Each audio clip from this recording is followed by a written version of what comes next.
Move your head, bud. Ow. Oh well.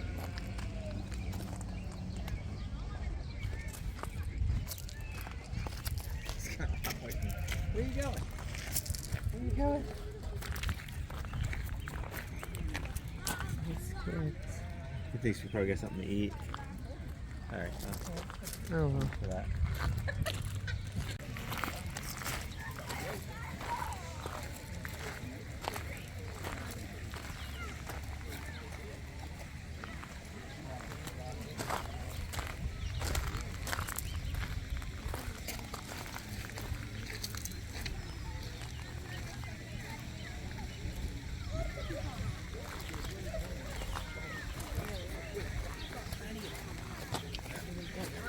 At the entrance. Yeah, I'm there. I know stay here. Go. Don't take out. And smile.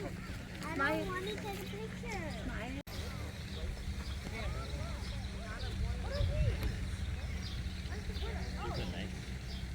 I don't know what you know.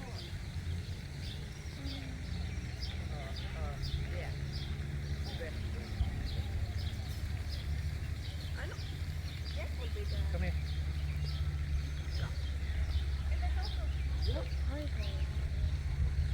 Look at right there.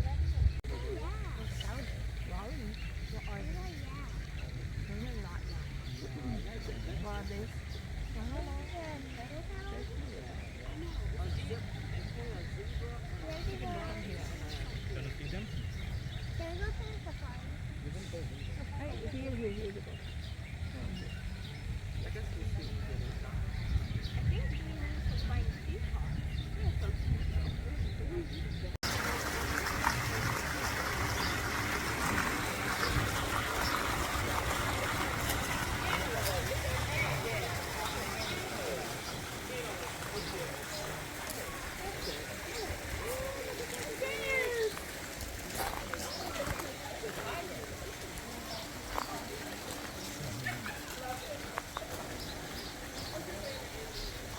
You can see a school of them.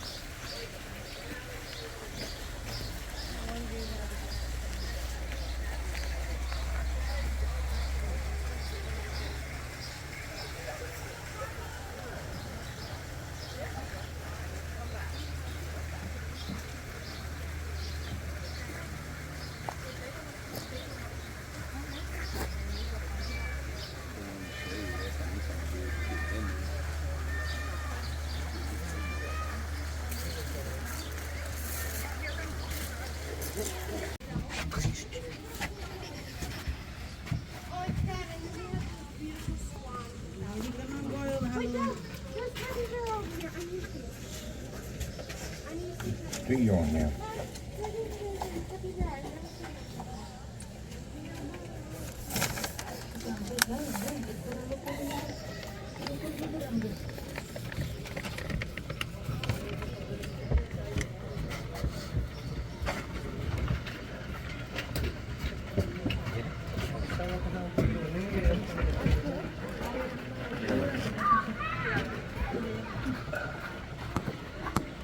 Get a picture of it.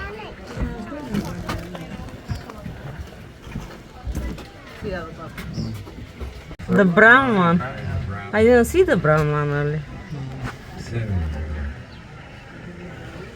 Someone's gotta go in there and clean the window off. I know these windows. Oh well. Okay, I'm taking. Are there any bears? Is there a bear? That's a pretty good shot. If it wasn't for the dirty window. Wow. See, one's One's brown. yeah, So is there a brown bear or a black bear? brown bear. Are you sure? That's Yeah. We'll go see the zebras.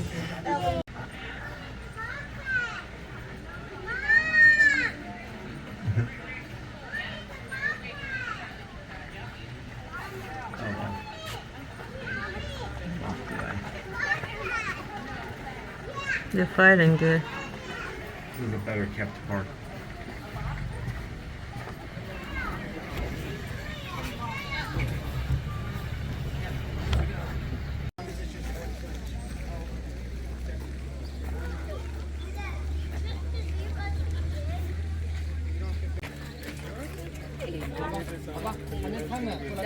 Ostrich take it too?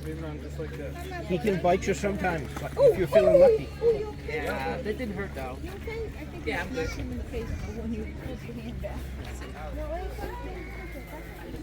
Oh yeah. Sorry, yeah. Sorry about that. He's trying to get it. Like Curious George. I'm sorry. All right. Okay. At least you know she can react quickly. Yeah. She's got the reflexes. Yeah, but her just teeth stand on back them. now? Yeah, you can say that. But her teeth are soft. It's actually soft. Do it again. It's really This time I'm standing back there. It's a good idea. I'm not taking any chances for myself. With my hand. Yeah, her teeth are soft. That's the piece of food you got. No, here's it right here. Feed her again. Oh, good. Go ahead. Go ahead, do it.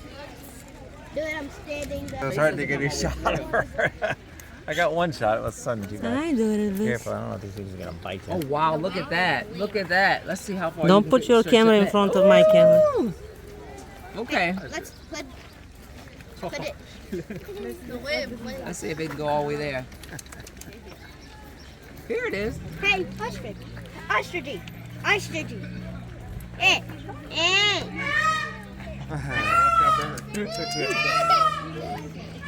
There we are.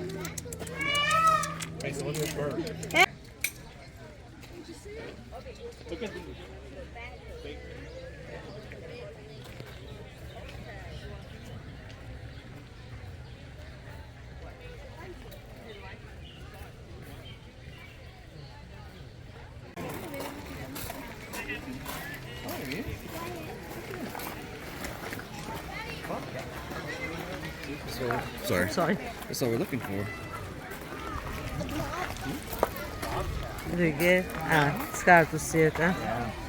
Ja.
Beautiful blue eyes. They're chasing it. So Yeah, there. Now push the buzzer. Push the button. Good job, huh? Show mom.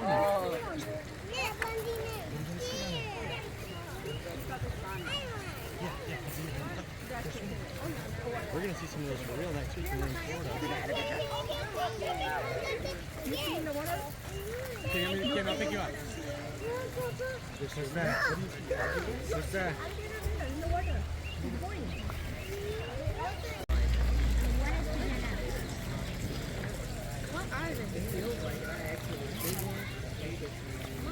Wowie. You want to go in with him? No?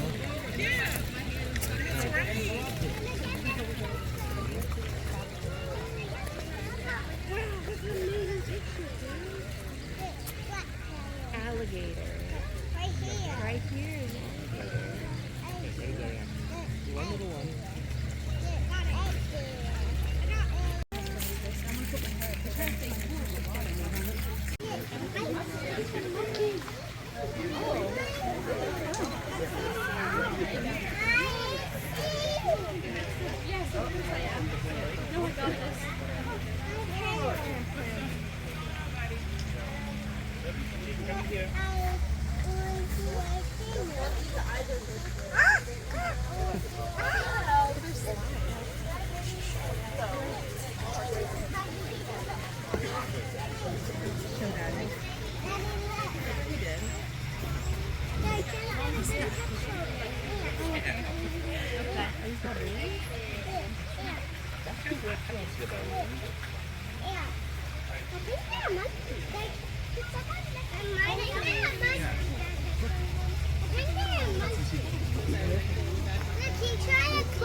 Yeah, they are.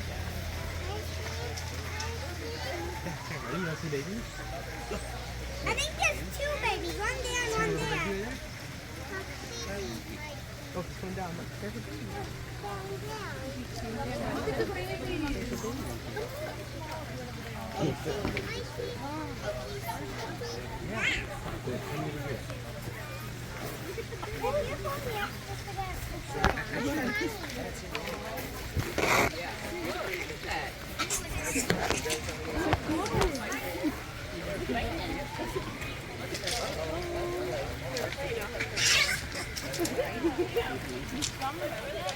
It's Blue and Justin.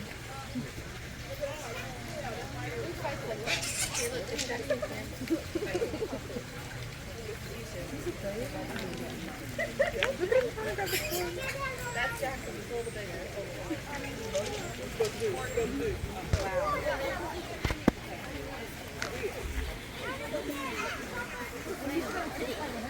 The wall. Should I feed him some corn? No. No?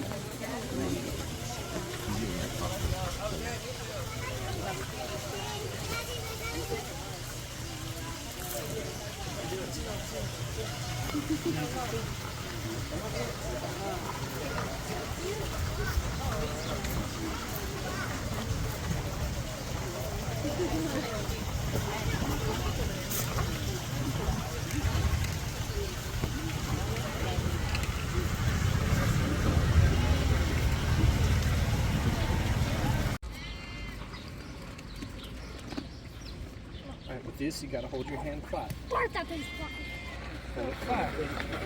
You gotta hold it flat. Good job. Hold it flat. Oh, But I don't think that one is yet. hold your fingers I think flat. it's just three. Oh, did he get your thumb? I gotta put it a little closer to his mouth. Hold your hand flat. Hold your hand flat. Just gotta get your finger. See? You gotta hold your hand flat. Yeah, please don't let it get his finger. Oh, look. Here's one. There you go. Somewhere down there. Oh, there they go. There they go. Jason. Hold your hand flat. Like, Hold it flat. You gotta hold it flat. all right, let's Are these donkeys? I want to save this.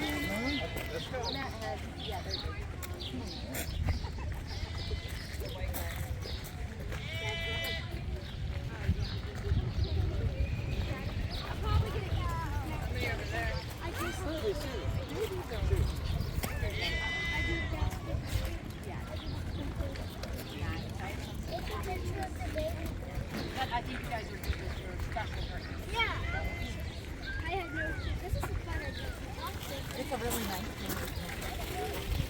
I wish I had some fun.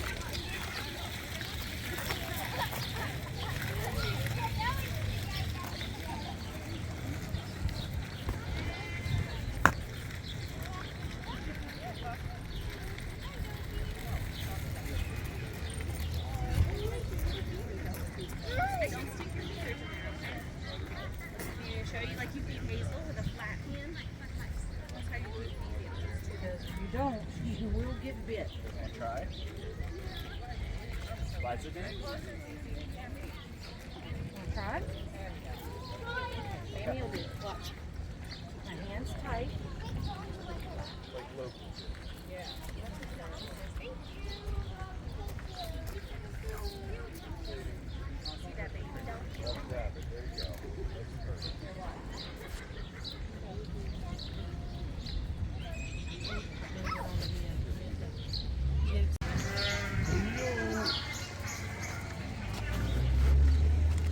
I'm gorgeous.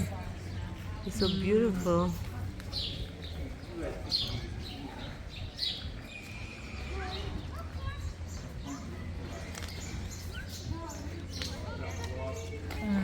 What? What? You're so beautiful. I'm beautiful. Yeah. I know.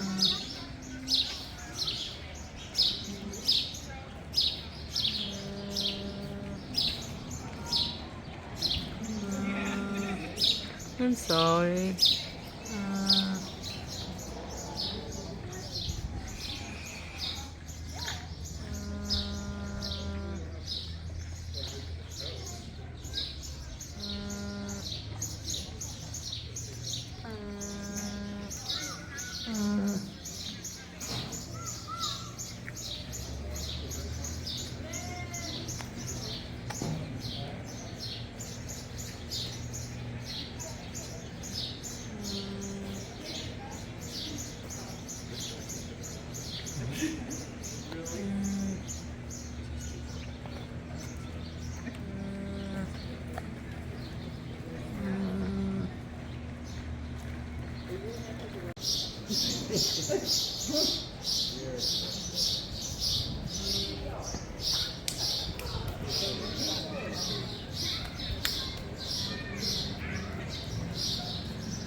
It's adorable, huh? Huh? She's gonna chew her bones. So be careful.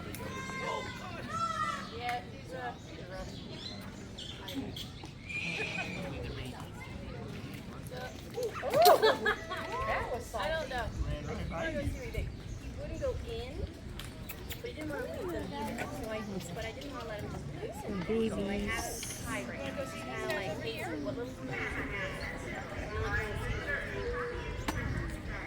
Like when he calmed down.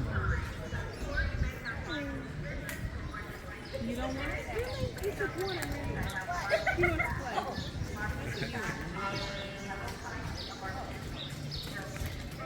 Good boy. Is it a boy or a girl?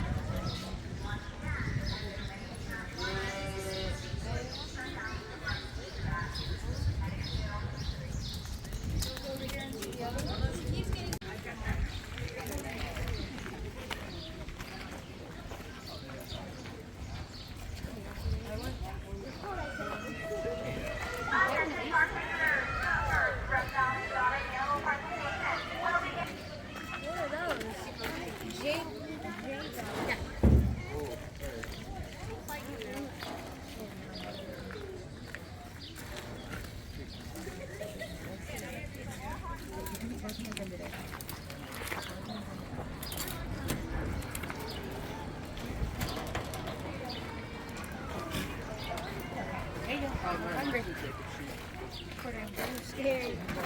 Keep it flat.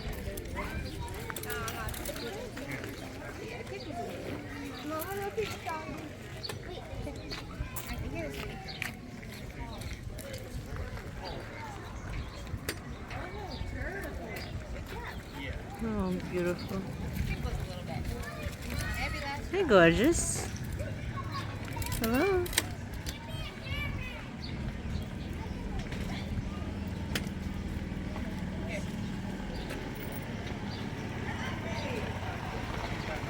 I have no idea what I got there.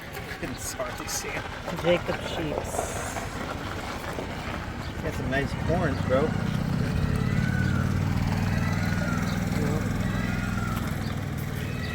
Yeah, they're all looking so neat.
Right.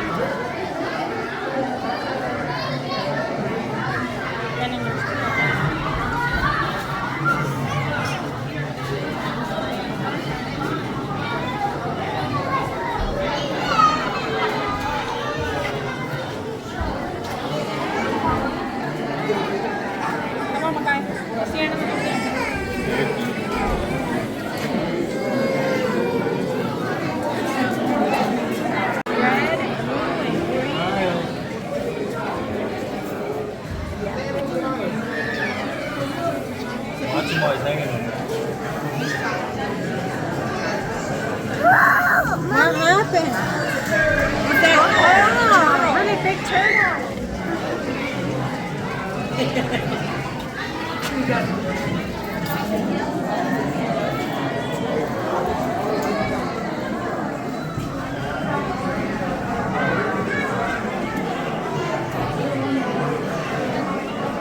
that the crane, David? The crane? Is that the crane? Oh yeah. Try to get in our own backyard half the time.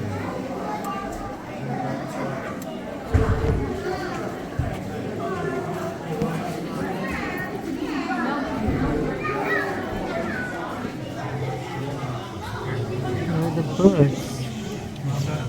Okay, hello everyone. Welcome to our Reptiles in the Science Store. Glad to have you all here today. My name is Jan. This is Kristen. We also have Kirsten, Jeffrey, and Gordon helping us out as well. I am going to ask all of you please remain as quiet as you can while we're in an iron coffee. We have some really interesting things to tell you. We'd like to make sure you hear it. And also, as we bring the animals out, we want them to stay calm as well. During our show, we will be bringing the animals down the same column and across the fence. We ask you, please do not touch those animals' shoulders. Those are just to look at. We do have animals we can touch later on in the back of the room. We'll also bring some animals up out of these pits.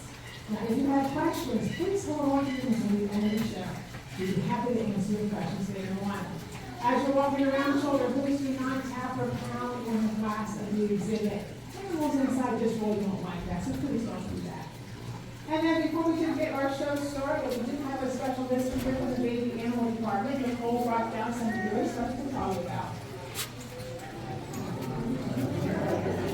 There. Hi guys, I brought with me Carl, and Carl is a baby African crested porcupine. He's about 3 weeks old right now.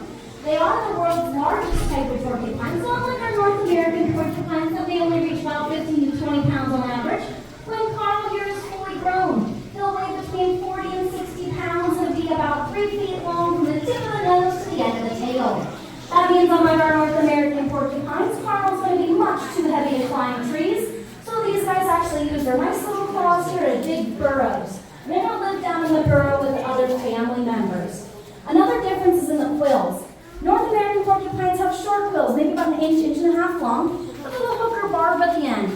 So if you've ever had a dog get stuck by one, you know they can be quite difficult for vets to remove. Carl's quills are actually going to stay straighter, so no hook or barb at the end. But little quills like that aren't going to scare away large predators in Africa like lions, leopards, and hyenas. So Carl's quills fully grown can reach close to 21 inches long. Now they don't want to use them if they don't have to, so they'll actually give that predator a couple of warning signs. They'll stomp their back feet, they'll make a grunting sound, and they have special hollow tail quills that when they shake them rapidly, sounds like a rattlesnake's rattle. If none of that works to scare the predator away, they'll turn their back towards it, spread the quills out so they're sticking in all kinds of directions, and then it is a myth that porcupines shoot their quills, so I promise you're all safe from Carl here. You actually have to run backwards right into the predator. Once those quills get lodged deep enough, a special muscle contraction happens at the base, letting it slide free from the porcupine so they can make a quick getaway. Now that's about it for little Carl here, but part of our baby program is that you may spot me and my coworkers walking around with some of our animals throughout the park. We do ask that you ask before you approach or touch any of them, as some of them do have very special instructions, but we are more than happy to answer any questions you have about any of the animals we walk around with. We also have some pens located right outside the petting zoo area for some of our babies. And if they come up to the fence, you're more than welcome to pet any of the babies in those fenced areas up there as well. Thank you guys. I hope you enjoy the rest of your reptile show. All right, thank you, Nicole. All right, let's start off with making this our 59th season. We are certainly not the oldest zoo in North America, though. The oldest one is 149 years old this year. Does anyone know which zoo is the oldest in the United States? It's right here in Pennsylvania. Philadelphia, someone said. Yes, it is. 1874 is when it opened up. It would have opened up sooner, but the Civil War did delay its construction. Today, our zoos are a lot different than way back then. We're more concerned about conservation, education, and protecting animals from extinction. A good example is years ago, right here in the U.S., we had our American bison, our California condors, and our black-footed ferrets, all very near the point of extinction. But with the help of zoos and breeding programs, We were able to increase their populations, put them back out in the wild. They're all doing very well today. Another group we're worried about, though, is amphibians. Frogs, toads, newts, and salamanders have been disappearing all over the world. And the scientists believe that very soon, a third of the whole population will be gone forever. We actually lost 150 species already from areas like Central and South America, Australia, and right here in the U.S. And the reason is, first of all, printing, nasty fungal diseases coming along. Another one is habitat loss. Third reason is pollution, and that's what we're going to talk about. Tristan's going to bring down Milo here. Milo is a giant marine toad. You'll find this kind of toad in South America. And it has the same kind of skin as all the other amphibians in the world. It's called permeable skin, which means its skin sort of acts like a sponge and absorbs right through it. That's one of the reasons that Tristan is wearing those gloves right here and not making any skin-to-skin contact. If Milo wanted to drink water, he cannot lick it up with his tongue or drink it with his mouth. He has to sit in a body of water and absorb that moisture right through those pores of his skin. So, if there's any pollution in that water, or if Tristan had any chemicals on her hands, cleaning products, suntan lotion, anything, that would also absorb into Milo's body and make him very sick. And since they have two stages in their life, they start off in a water stage, a little tadpole. They grow up to this land stage, hopping around. That means throughout their whole life stages, they are very easily affected by every kind of pollution the humans throw out there, whether it's in the land, on air, or in the water. So please don't pollute. David, did you see that? Now there's a second reason that she's wearing those gloves, and that's to protect herself from Milo. Because Milo is a very toxic toad. He has two large glands right there behind his eyes. And if he was frightened or nervous, he can secrete a white milky substance from those glands that if Tristan got it on her bare skin, it would be very red and itchy like a rash. If she happened to accidentally get it inside of her mouth, just like a predator that comes by and grabs them and tries to eat them, well, those toxins in the human body is going to make Tristan very nauseous. There were stomach cramps, headaches, vomiting, hallucinations, and I hear she's pretty crazy already, folks. You know, I don't know how crazy she is. But in any case, if she had enough of it, it would even stop her heart from beating. So that's how toxic it is. So children, those are two great reasons why we say don't touch frogs and toads out in the wild, because you don't know what's on your hands that might absorb into their bodies and make them very sick. Or what they could possibly have on their skin too that might affect you. Now there are there are several zoos out there that are helping our amphibians. They have what's called Project Golden Frog. Here at Lake Tobias, we have some endangered animals. You might have seen some of them. We have our scimitar oryx antelope out on the floor. We've got our Addis antelope. We've got our African crown cranes. The Bengal tigers. Our women monkeys are endangered. We also have different species of lemurs out there. And in this building, we have our cotton-top tammers and our pan tortoises that are very critically endangered. One more animal we are concerned about is our two-toed tree sloth, even though they're not on that list right now. They are endangered in the rainforest where they live. We drop something. We have a toy. We have their toys from them.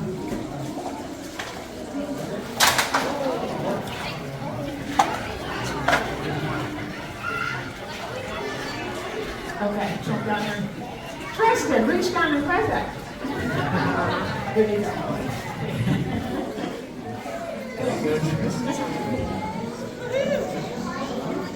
That would be probably cave. Yes, it's a little round. Like I said, two-toed sloths, our sloths are not only endangered just yet, folks, but if the rainforest continues to be destroyed like it has been, they will be on that list very soon. Unfortunately, our sloth Chewy is not on exhibit today. She is not doing very well. She's a little on the weather there, and our zoo vet has requested that she give us an extra day of rest. So I'm sorry, Chewy's not on exhibit for us. But we do have another creature down here, and Tristan's going to tell you all about that. So another animal that we have down there is Daisy, and Daisy is our alligator snapping turtle. And Jan here is going to grab Daisy, and I do ask them and everyone in the front row right here not to reach out and try to touch her while Jan walks around and places her on the towel. So again, Daisy is an alligator snapping turtle. You can find these snapping turtles down the southeastern part of the United States. There is another type of snapping turtle out in the world though, and that is the common snapping turtle. And there's three main differences between the two species. The first being their head. The alligator snapping turtle's head is very broad, and their necks are so short that they can only reach out right in front of them. Whereas the common snapping turtle's heads are very narrow, and their necks are so long, they're able to reach around and touch their own shell. Now that second difference is that shell. The alligator snapping turtle shell is very bumpy, and it has three ridges going down their back. That's where they get their name from, because their shell looks like the back of an alligator. Whereas the common snapping turtle shell is very smooth and has no bumps or ridges. Now the third difference is their size. Common snapping turtles average around 45 pounds. Record for them is 75 pounds. Daisy here currently weighs 35 pounds, but she's definitely not done growing. Her species averages around 150 pounds, with the record being 249 pounds. So she's a bit of growing to do. Now because of their large size, they have a really cool hunting technique. They'll sit at the bottom of a lake, pond, or stream, open that mouth wide. On the tip of their tongue, they have a little pink appendage that looks like a worm. They'll wiggle this appendage around and wait for a fish or a frog to get into her mouth. She will snap her jaws shut and she will have her meal. So she's actually fishing for her own food. Now you might be able to see that little pink appendage there while she's wiggling around. Now Daisy here is a new addition to Lake Tobias, and she is 18 years old. And in captivity, she can live up to 70 years old. Out in the wild, though, we're not sure how long her species can live for. It was once found, though, down south, an alligator snapping turtle with Civil War musket balls lodged in its shell. Scientists used those musket balls to date that the turtle was around 110 years old.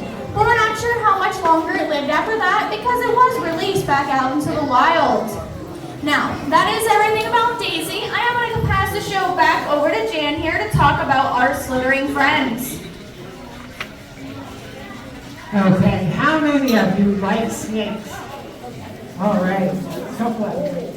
How many of you were first in the voting against your will? You do not like snakes. Oh, sorry about that. We're going to talk about snakes next. We're going to start this one right here. This one is Monty. Monty's getting ready to shed, by the way, folks. That's why his eyes are very cloudy, his skin is very dull. He's going to shed all that off very soon. He must be hungry. But before I get started, I do need a very brave child volunteer. I need a child who is so brave, they are not afraid to clean our restrooms. Actually, I saw your hand up there first, sir, right there. You want to, not to clean the restroom. You want to hold a snake? Okay, he's shaking his thumb up. All right, we'll talk about those restrooms later on. Jump on down here. Okay, sir, what's your name? Lucas, jump up. Have you ever held a snake before? Okay, it was the first time for everything. We're going to have you hold it. Put 2 hands. There you go, Lucas. Now, Monty's a very nice snake. Monty has never bitten anybody yet, and he's not going to, okay? But if you get a little squirmy, you just yell snake really loud, and we'll see how many people go out that door, okay? All right, you breathe and keep smiling. Big smile. We're going to start. Good job. All right, Lucas is holding an African ball python. I think it's too heavy for that right now, okay? Ball pythons are called that because when they're frightened or nervous, they do curl their bodies into this really tight ball to protect themselves. You'll find all of your pythons throughout Africa, Asia, and Australia. Ball pythons are one of your smallest. It's all it's only going to grow about this large, which is about 4 to 6 foot at the max. Now, the longest type of python is a green reticulated from Southeast Asia. They can get to a record size of 33 foot. People, that's the distance of all of the glass across the front here. That's how large a python can actually grow. Now, Jeffrey's going to bring down a boa constrictor. This guy's name is Diego. You want to find your boas throughout Central and South America. So they do come from a different part of the world than your pythons, and they don't get as large. The record size for a boa would only be about maybe 15 or 18 foot. Anything around 10 foot is a good sized boa. Pythons and boas are not venomous. They do not have fangs. They do not kill with venom. They are constrictors, which means you're going to grab the animal with their teeth just to hold on to it, wrap that body around, squeeze it until until it no longer breathes and then swallow it whole. Now, they are not a suffocating animal. What they're really doing is cutting off the circulation to the brain of what's a whole lot quicker that way. Now, that boa, no matter how large it gets, is not going to eat anything larger than a medium-sized animal. Not the size of a rabbit or a chicken, but pythons, the larger they get, the larger their meals become. There was once an 18-foot African rock python seen to attack and eat a full-size leopard. It swallowed that whole leopard with very little damage to the snake's body. And the reason they can do all of that and swallow such large animals is because they have these very stretchy ligaments in their jaws that can open up super, super wide. You and I simply cannot do that. Now, sometimes they have to be very careful what they try to eat. When they try to eat African crested porcupines, if you saw that little one, those large adult ones have quills 21 inches long like this. Or if they have try to eat an antelope with those very long pointed horns. They've actually been seen with quills and antelope and porcupine quills and antelope horns sticking straight out their stomach wall. Are you reading okay with this? Okay. The tail's moving? That's okay. Okay, that's okay. As long as that head doesn't come towards you, right? Okay. It's not dangerous, remember? All right, you might have the quills or the horns sticking straight out the body walls. That's not good for the snake. Lucky for snakes, they have this very strong digestive system that will dissolve hard bony parts like quills and horns really fast before too much damage is usually done to the snake. I'll take that head. I got it. Okay. All right. Now, a couple more things about them because there's a couple questions for you. You're holding this Monty. Do you think snakes have bones? Do you know any bones in there? Very good, because some people think snakes don't have any bones. Yes, they do. They have a skull, very long backbone, and a whole lot of ribs. Your larger snakes like these over here could have as many as 500 pairs of ribs. And also, one more thing about them. Your pythons have an extra hunting tool that your boa down there and most other snakes do not have. It's called labial pits. Lucas can see it right here. The little holes on the upper lip. Those are called labial pits, and they sense heat. So this snake right here can tell how large all of you are, how far away you are, just by the amount of body heat you're all giving off. You're all giving off so much heat. Lucas is giving off so much heat. He knows that you're all too big to eat. And that's why Lucas is supposed to stay for your life today. You're too big to eat. Isn't that wonderful? You did a good job. Pretty good round of applause. Thank you, Lucas. All right, we're going to end with our alligators. So the last animal we'll be talking about today is our North American alligator. So we do have 6 alligators in our building here today, 4 of which are in this pool and 2 are up top, one of which you'll be able to touch after the show. But our much larger alligators are outside over by the baboon exhibit. Now there is another type of alligator out in the world though, and that is the Chinese alligator, which is a much smaller species, only growing about 4 feet in length and is actually a critically endangered species. There's only about 150 left in the population today, and that is due to illegal hunting and habitat loss. But the North American alligator is a much larger species that can grow up to 21 feet long. To put that into some perspective, that's the length from this towel here all the way over towards the wall. Now, the most common question we do get asked is what is the difference between an alligator and a crocodile? And it looks like Jan here is wrestling up Ralphie to help me explain the differences. The first difference is their jaws. An alligator's jaw has an overbite, so their top jaw is longer than their bottom jaw. So if you look at Ralphie's teeth here, you'll be able to see all his top teeth, but not really any of his bottom teeth. Where on a crocodile, their jaws are the same length, so you'll see both the top and bottom teeth evenly, and they'll actually fit into little notches on the jaw. Now that second difference is that head shape. An alligator has a much more broader head and more of a U-shaped snout, whereas a crocodile has a much more narrow head and more of a V-shaped snout. Now the third difference is a little hard to see in Ralphie here. You guys in the front row might be able to see it. It's all those little black dots. On an alligator, they're located on their top jaw, their bottom jaw, and inside their mouth. On a crocodile, they're located on their entire bodies. Now those dots are called sensory receptors. They allow them, while they're in the water, to detect anything coming in and out of the water up to 1 mile away. So it's a really cool hunting technique that they have. But something that these animals do have in common, though, are their eyes. Their eyes are located at the top of the head and pointing out towards the side. So Ralphie here can see everyone in front of us and everyone behind us. But he actually has a hard time seeing me because I am in his blind spot. And that blind spot goes right between the center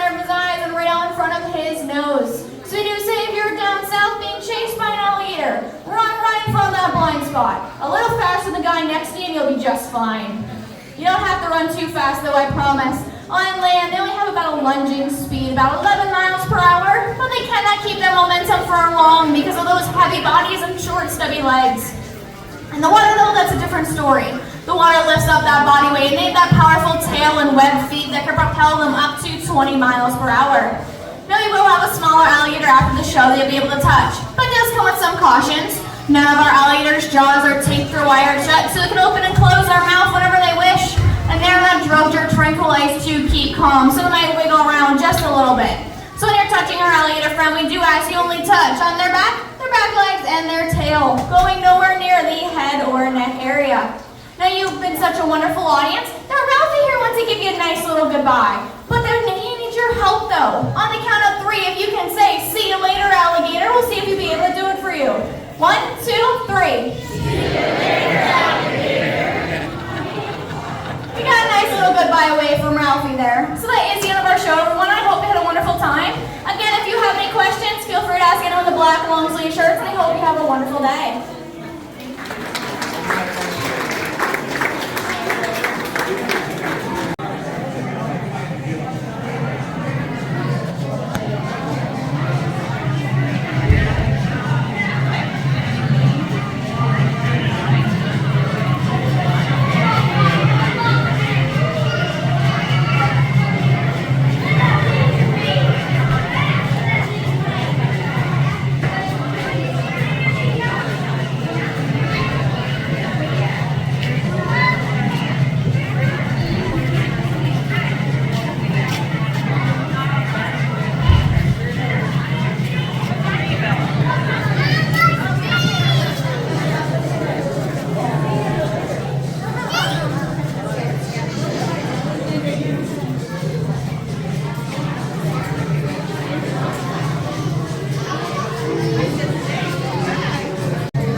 Did you see them?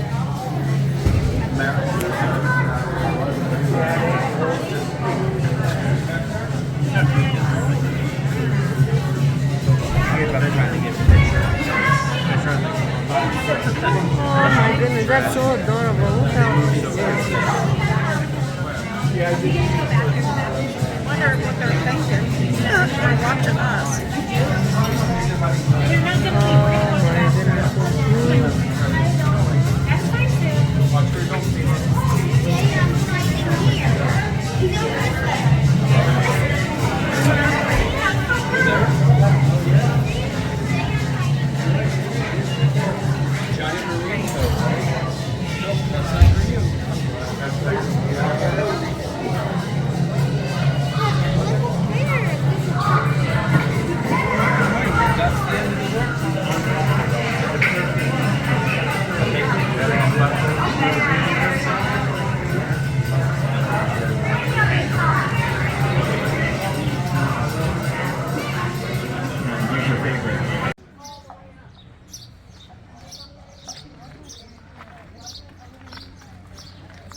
Wake up. Yes, beautiful. Hello. Hello. Hi, gorgeous. Hi, gorgeous.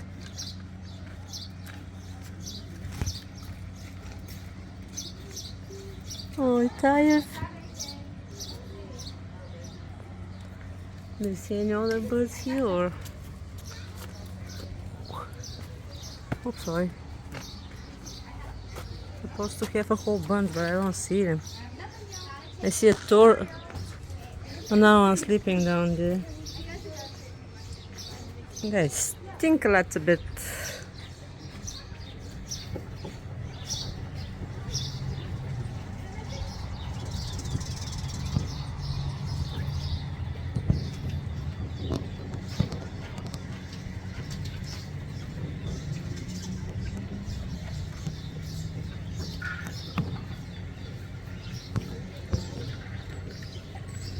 Oh, they're hiding in a corner here. Oh, gorgeous.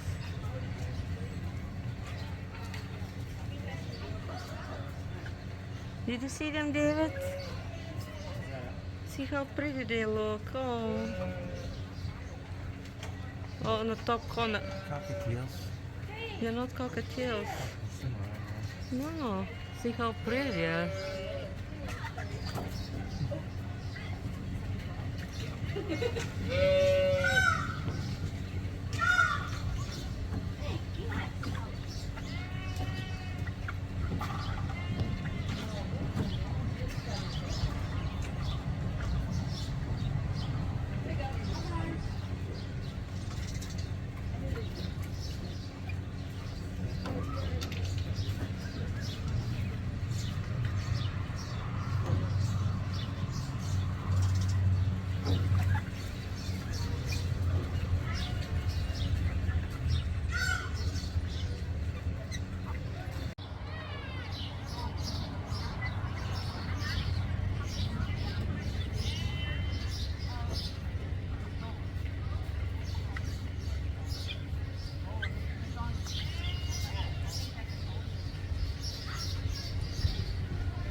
Chicken in there with them.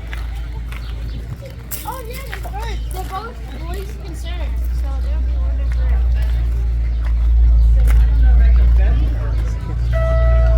Attention flight visitors. The next Reptile Exotic Animal presentation will begin in approximately 15 minutes. If you'd like to see the presentation, come to the Reptile Exotic Summit.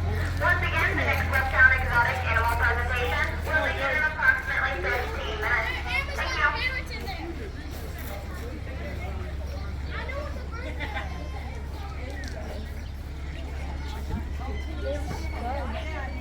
Oh! Hi, kitty pies. What you doing? You pretties.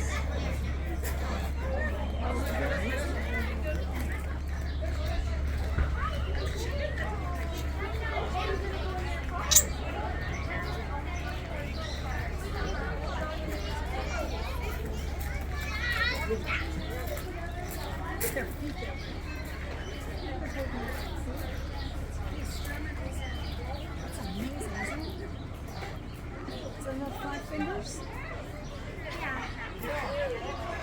And 2 thumbs. Needs to cut his toes. Pet.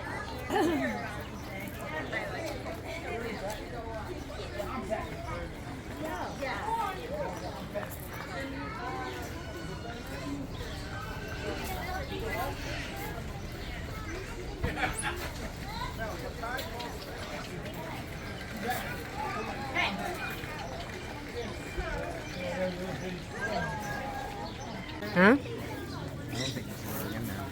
Probably not. I don't see it at least. It looks empty. Oh well.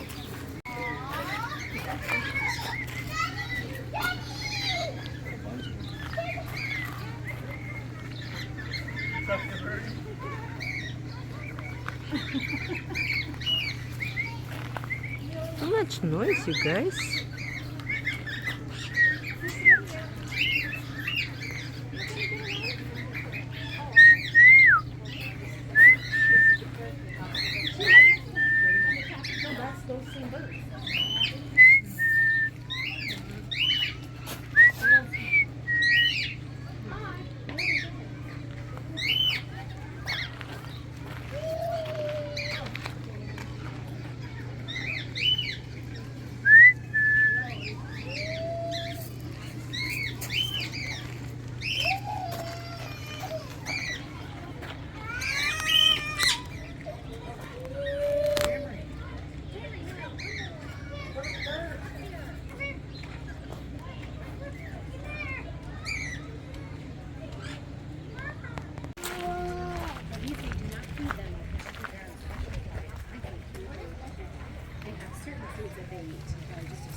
Oops.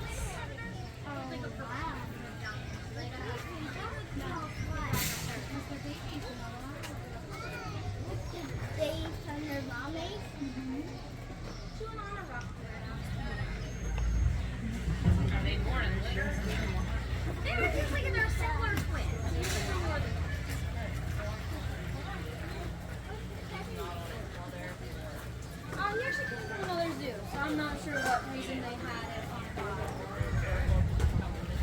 He's about 3 weeks. Ours are too old. Oh, excuse me. We're hoping to get a young set, so that way we can kind of retire those guys and swap in a different set once these guys give them a couple years to kind of reach maturity, reach full grown, and swap them out. Where'd you go? That way those guys can kind of relax in their older age. Hey, buddy. Why are you hiding You there? ready to go to the petting zoo? Hi, baby. How old is He's about 3 weeks.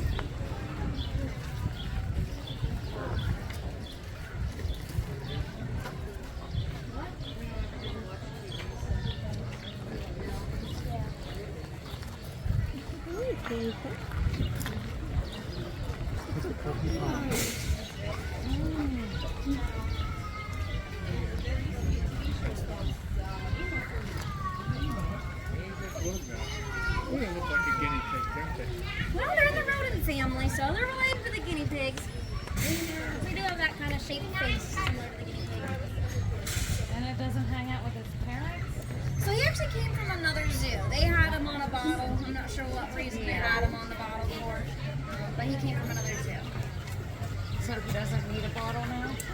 He still drinks some milk, but he's starting to get solid food. Being in the rodent family, they need to chew on things to wear down their teeth, and milk obviously isn't anything to chew on. So he's already, even at 3 weeks, starting to nibble on carrots, biscuits, apple, bread, things like that. He'll also nibble on non-food to wear down the teeth, so he'll sometimes grab sticks or rocks. We have an antler in his inside pen for him to nibble on.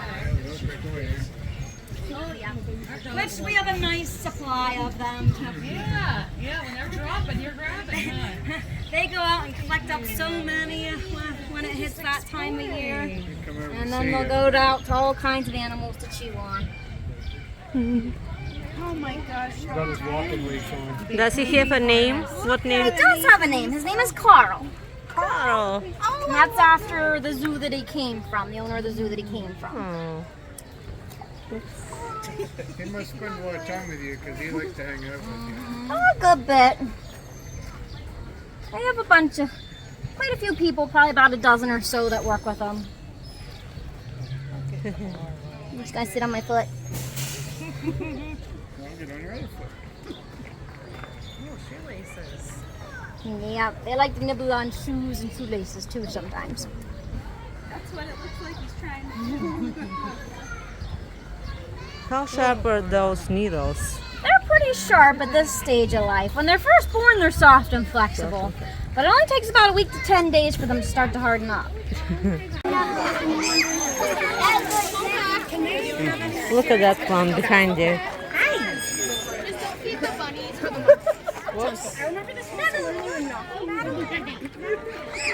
Still won't into the backyard. Huh?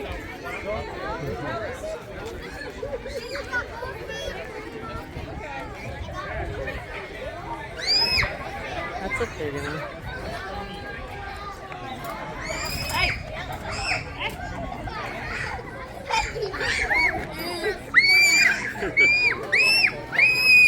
Are you right? Hey.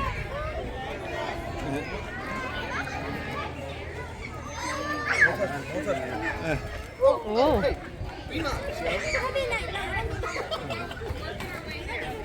Look at the monkeys. You saw it? Try here, right? Yeah, no, I told him not to touch me. Then look at Kenzie's pants. Hurry, before you miss.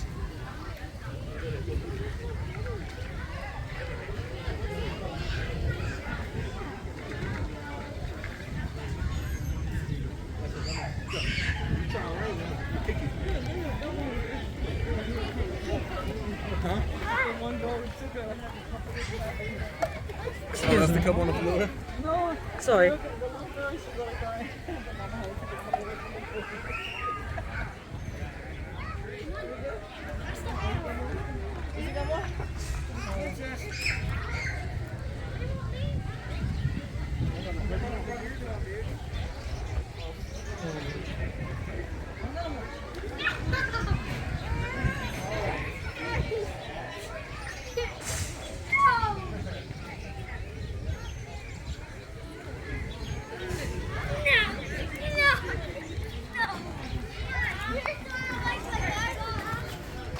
Hey, gorgeous. Here, wait, over here, baby. Here, wait.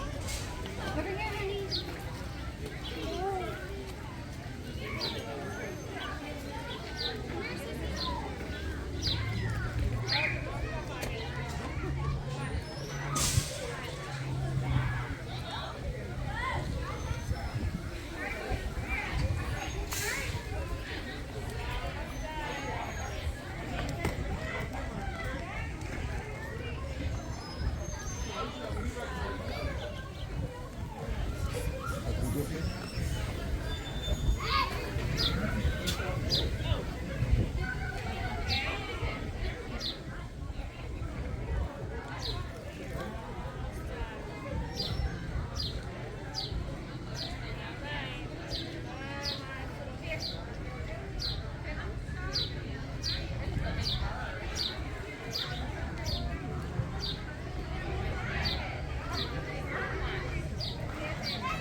Oh, say hi to your daddy.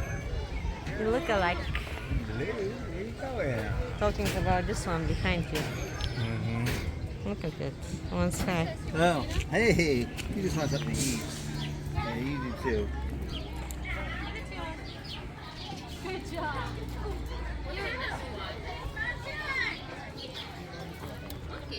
Hi, Tobias. Sorry. I want to get to the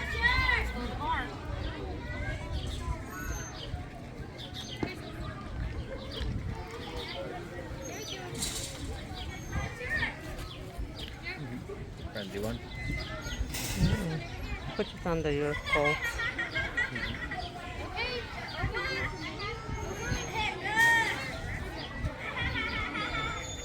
Did you see how beautiful the tortoise is?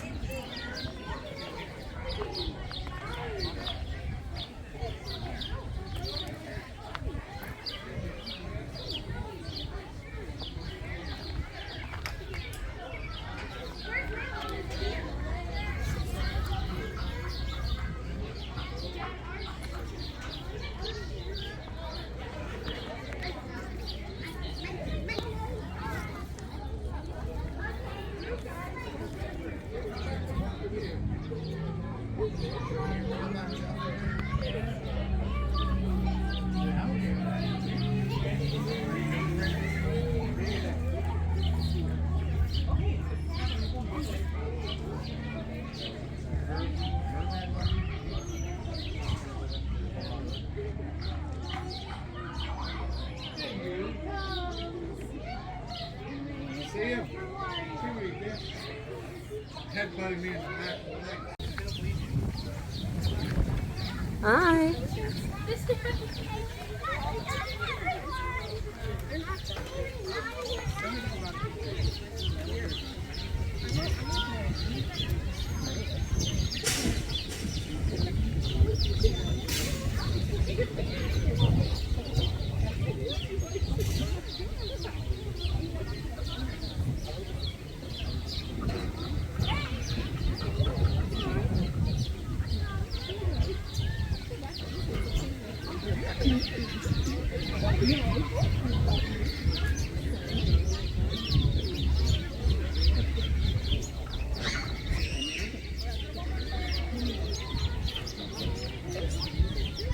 South Carolina, maybe.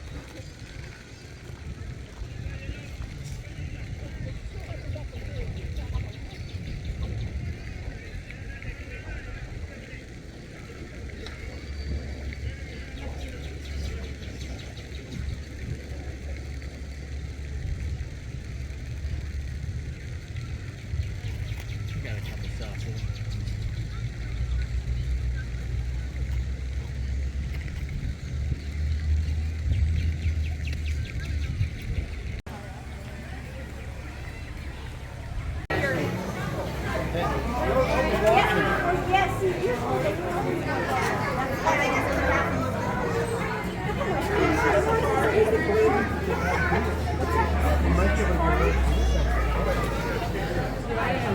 Oh, sorry.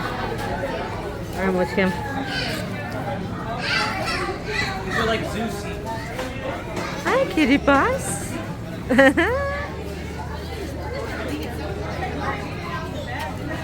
Hello.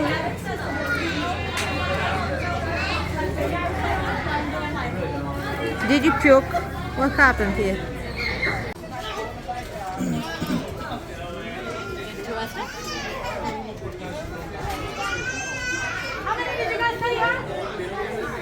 Much better.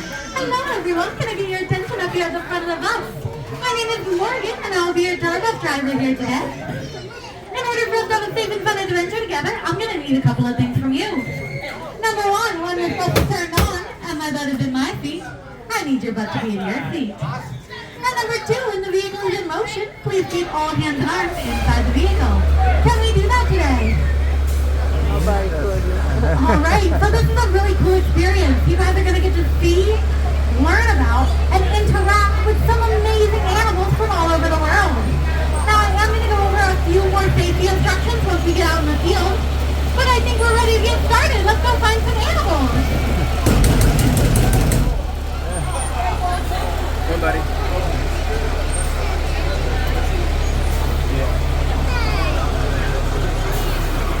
Yeah, you can when you stop.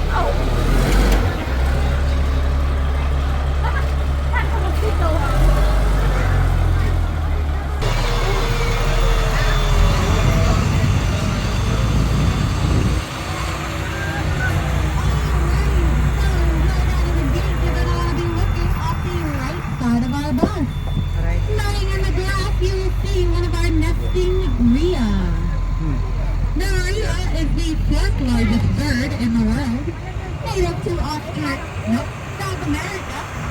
And a fun fact about Doria is that it is the male animal who is in charge of all child rearing for the species. So it is the daddy Rhea who will build the nest. He will sit on that nest for 6 or 7 months until his eggs are ready to hatch, at which point he will join up with all of the other male Rhea in our paddock. For instance, this one sitting on his nest around the corner here to our left, or this other one at the top of the hill. And they're going to raise their chicks communally in what we call a daddy daycare. They're nesting, huh?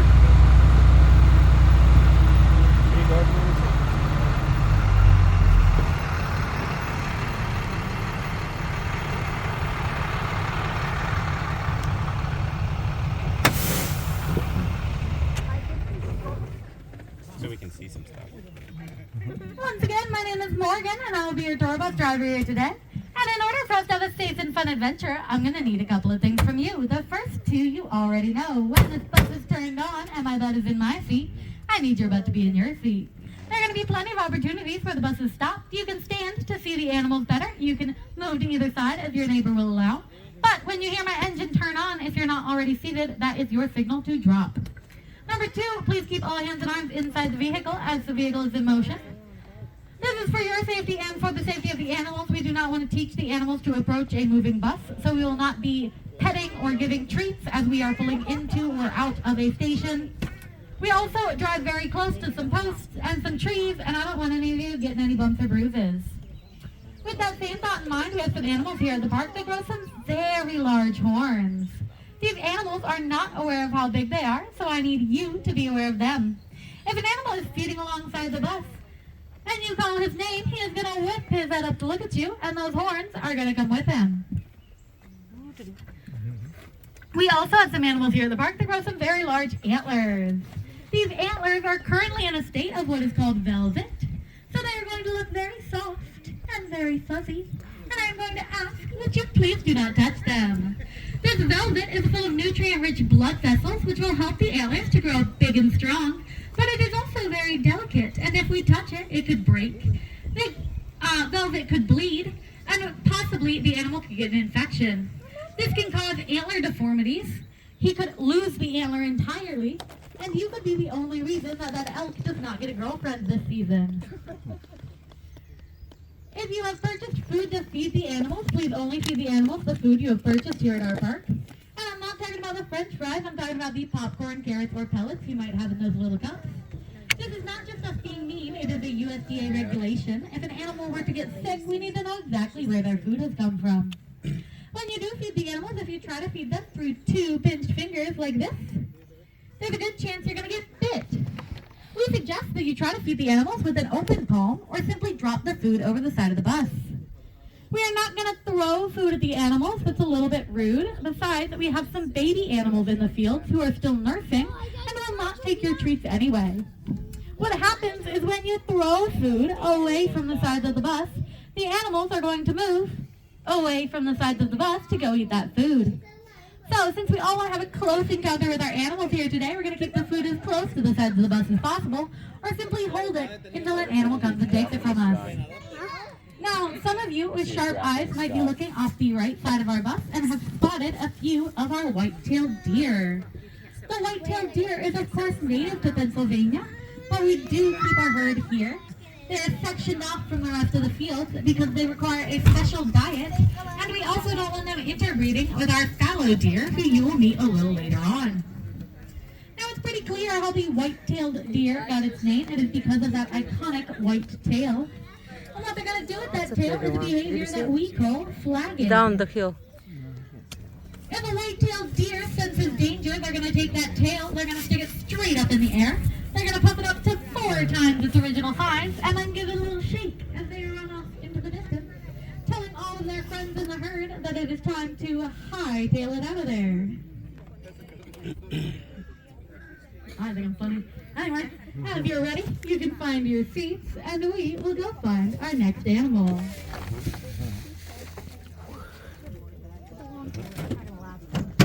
No, not that. Don't do that. Come on, boy. I know it's hot.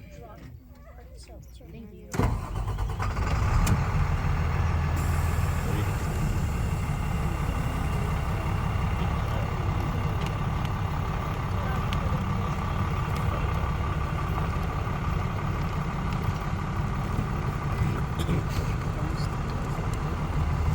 That reminds me, it is kind of hot out today.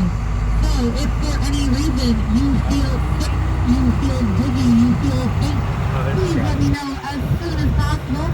I will make my way back to the station. We will drop you off with Nurse Jackie, and we will get you taken care of. The rest of us will go out and finish our tour. It is not a big deal. You are our first priority, so if you do not feel good, we will get you some help.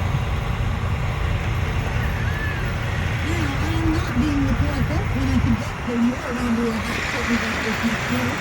But if you feel like to lose something over the side of the bus, do my best to retrieve it or I will radio for someone who can help you.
Did not see it.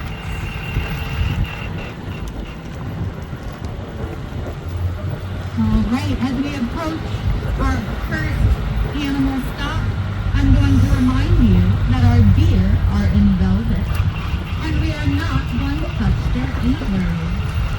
You can touch their noses, you can touch their ears, you can touch their fuzzy little bodies, but please do not touch those pointy things on the top of their heads.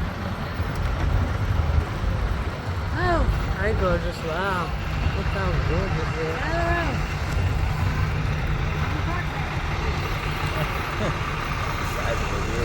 Wow. Beautiful. Yeah, what is it? Hi, gorgeous.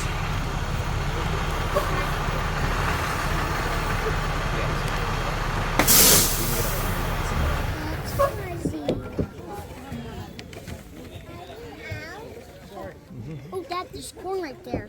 What, buddy? There's corn right there. Our North American Oh, yeah. The elk is the second largest deer species native one to in the North mud. America after the moose.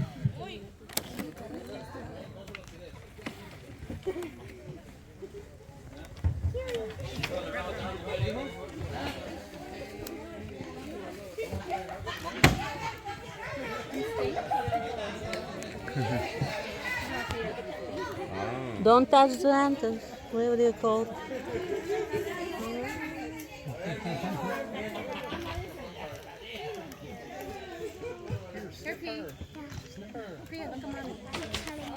Yeah, it is, bud.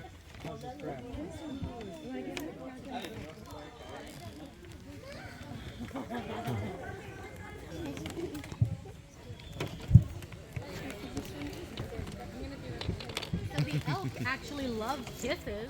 Good job, buddy. If you take one of those carrots and put it between your teeth, he'll take it right out. Oh, really? Yeah.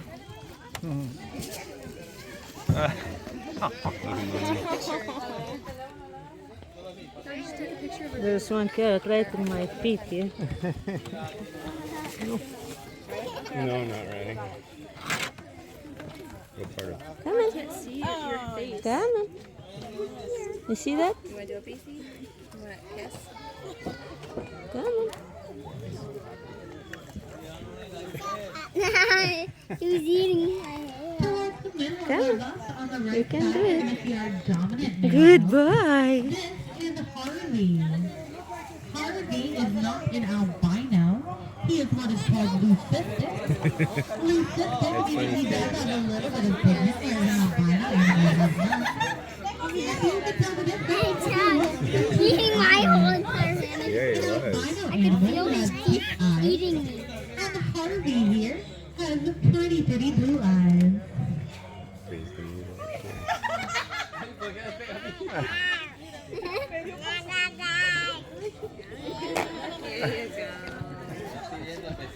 Wow. Oh, you better watch out. He doesn't steal your whole cup. Huh? He put his face right into me. And fell. Okay, now how about we save some? Yummy. Yummy, yummy, yummy. Yummy, yummy. Okay, last one, P. Last one. Put your hands like this. Like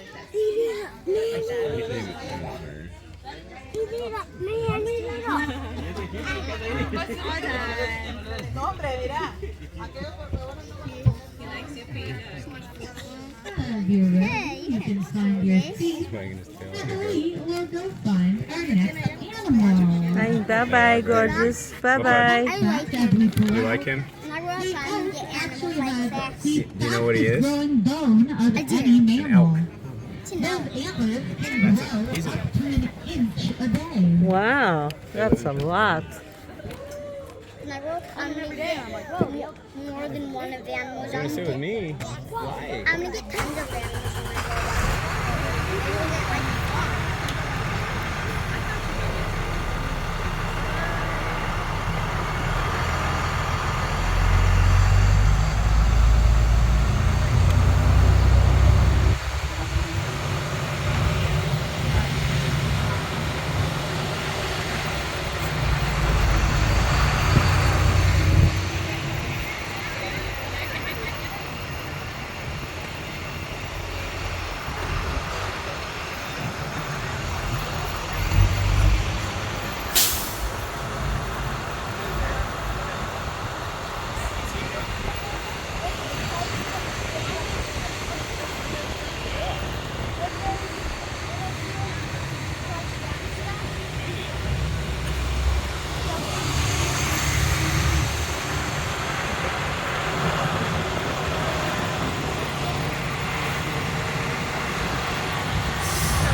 The rules to Big Woods I Spy are very simple. I'm going to have you look off the left side of my bus. I'm going to have you look off the right side of my bus. And if you see a baby fallow deer fawn, I want you to point and make sure that everyone around you also sees the fallow deer fawn. The fallow deer fawns are very similar to our native white-tailed deer. There's a couple of key differences. White-tailed deer, which is born with spots and will grow into a solid colored coat as they mature. These animals will remain the same color as they are born. So once we find the herd, you are going to see white deer, you are going to see brown deer, you will see spotted deer, and you will see striped deer. These will all be adult deer. The baby fallow deer fawn are going to look very similar to our fallow doe, except tinier. The size of a small dog. We're talking a Jack Russell Terrier, maybe a Chihuahua if it's really fresh.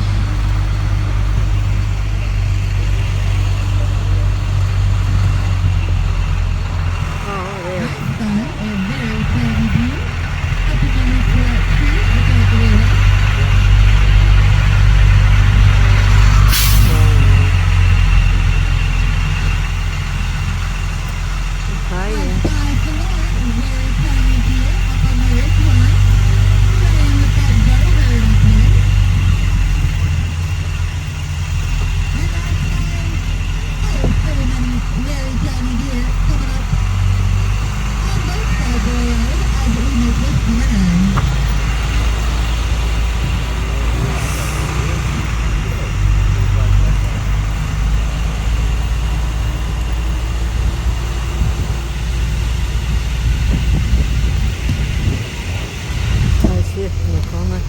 Alright, so not only do we have about 30 fallow deer fawns, we also have a little baby elk. This is what I call Big Woods Bonus Round. Wow. And we're going to see if you can find my elk.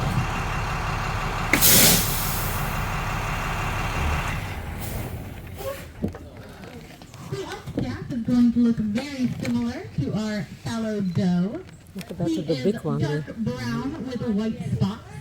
He's a little bit darker than our spotted fallow deer. He's got big wiggly ears and long stilt-like legs. He's also going to have a wet black nose, whereas our spotted fallow deer will have a white color around their muzzle. Does anybody see my little baby elk cat?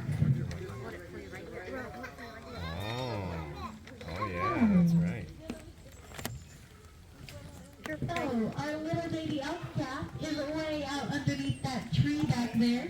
He's the furthest one from the bus. He's facing away from us. He's got a little black stripe down the back of his head. And he just put his head down because it's oh so hot and he's oh so tired. This little baby elk calf is only about 5 weeks old.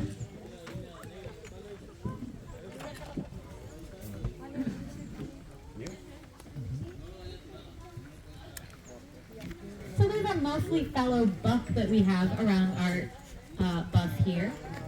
The fallow buck display another key difference between the fallow deer and the white-tailed deer, and that is in the shape of their antlers.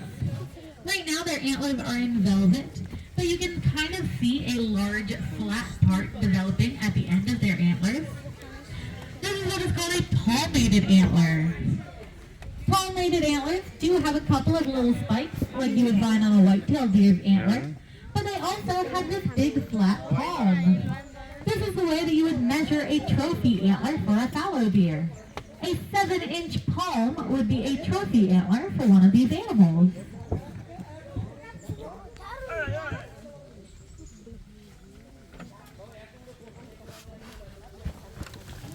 Whoa. They got scared.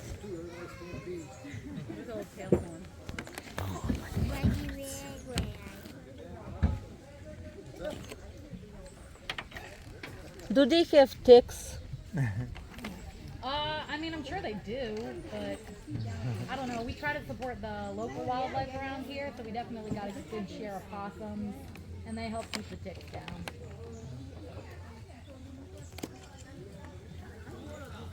As you're ready, you can find your seat, and we will go find our next animal.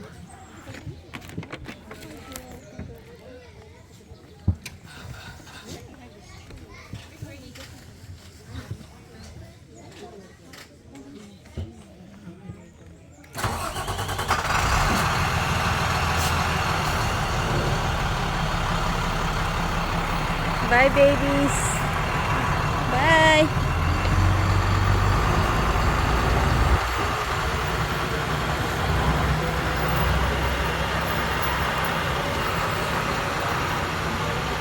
That's life. Oh, this one. That's a bit.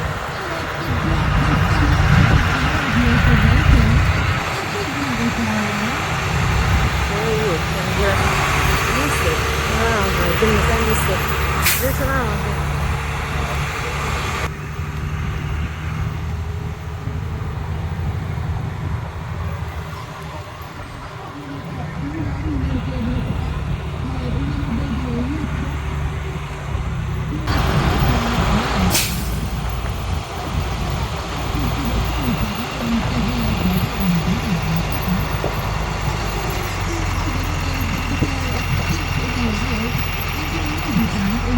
And wildlife parks across the globe. As you can see, they have those long, thin horns. These horns can grow to be up to 3 feet long, but they are also incredibly brittle. Some of our animals have lost part of a horn. One of our animals has lost a horn entirely. As we follow the herd, see if you can spot our resident unicorn.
I wanted to see the buffaloes, but we didn't stop there. No, You see them here? We didn't stop at the buffalo. The buffalo don't come up to the bus. No. But we've got plenty of bison. No worries. Okay.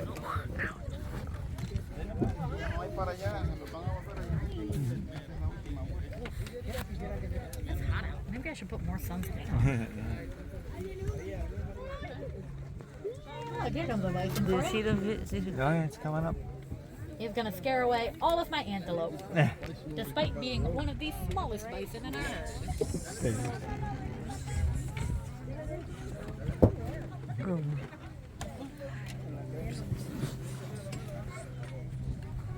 Down and across the hill, you're gonna see some of our great American bison. The bison is the largest animal native to North America. They're also our national mammal. Happy Independence Day. At one point in our nation's history, these animals numbered over 6 million. Unfortunately, in the early 19th century, the bison was hunted nearly to extinction. Luckily for us, the American government has since put protections on their species, and they have begun to make a comeback in the wild. If you look up along the roadside there, you're going to see our dominant male bison. That is Big Daddy.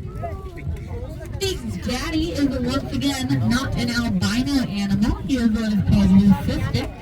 Leucistic meaning he does have a little bit of pigment, whereas an albino animal would have none. And that is what gives him his beautiful golden color. Now the odds of an animal being born leucistic in the wild are about 1 in 10 million. Wow. But if you look up on the fence line, you're going to see we have another leucistic bison up there. And we actually have a few more dotted throughout the fields. Well, that is thanks to Big Daddy.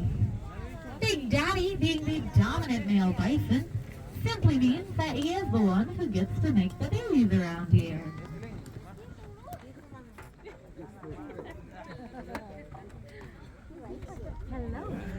Look at you. I didn't even see that one. Did Yeah, he does.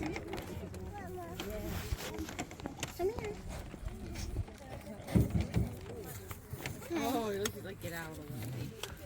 Hi, gorgeous.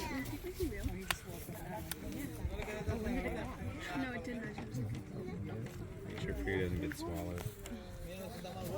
Make sure she dies. Can we give him some more milk? Yeah. Okay, can we give him? He'll put it in his mouth. He's gonna chew all those herbs and then he'll spit out the cow.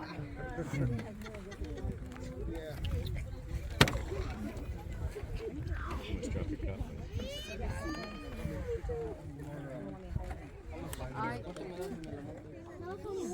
Better keep it. Save those for some more animals.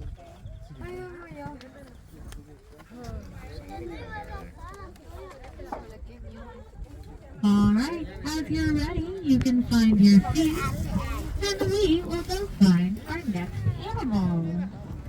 I don't think this one in front of the bus wants to move. Oh, she'll move.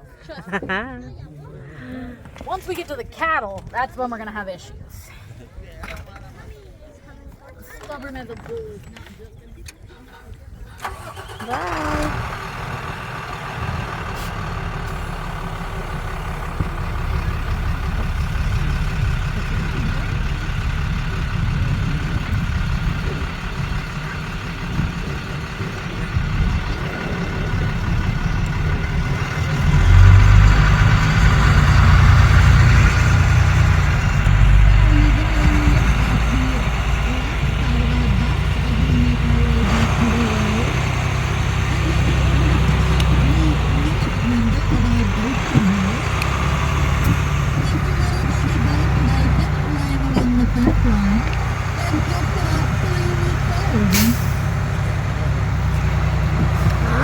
Baby, sweet baby.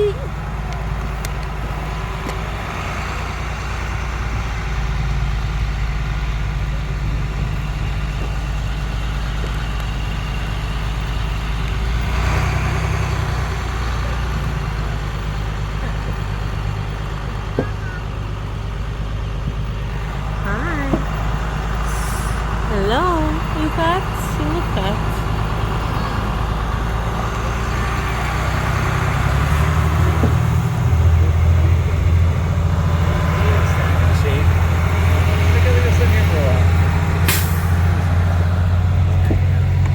Alright, so this is not an official stop on our tour, but I do like to go nice and slow over this line here. Once you get past the trees, you can see our 150 acres of Lake Tobias from up here. That's amazing. The Tobias family actually owns about 600 acres of farmland in the area. And we use this land to grow food for our animals.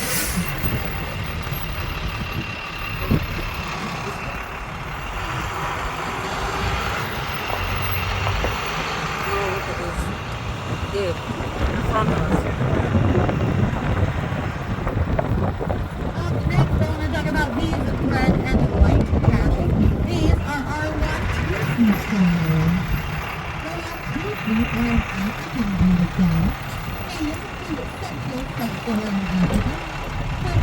Uganda, where we got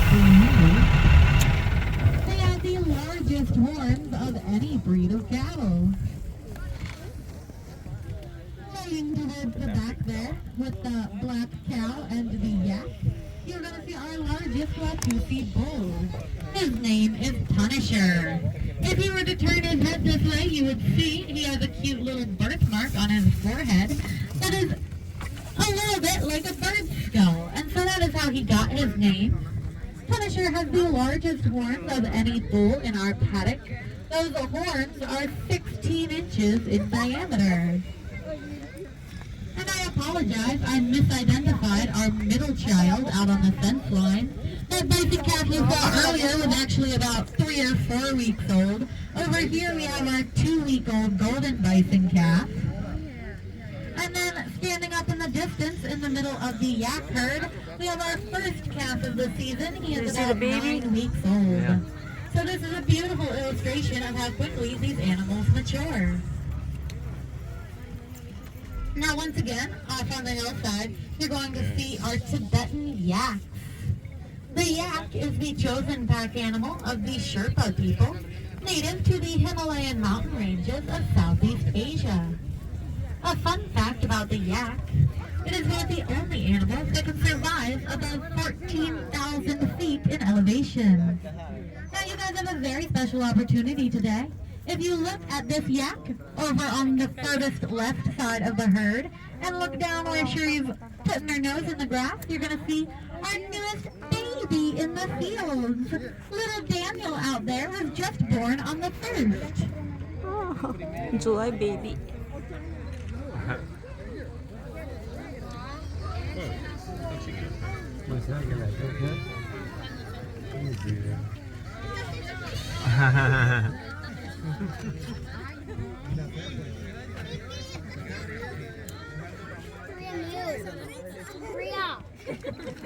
Hey, buddy.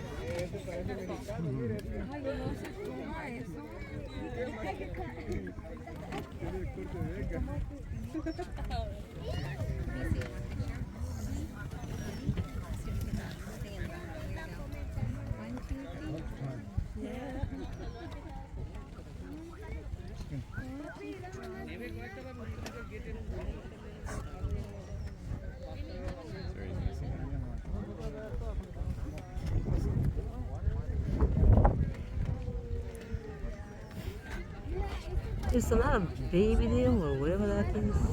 It's baby season. Yeah.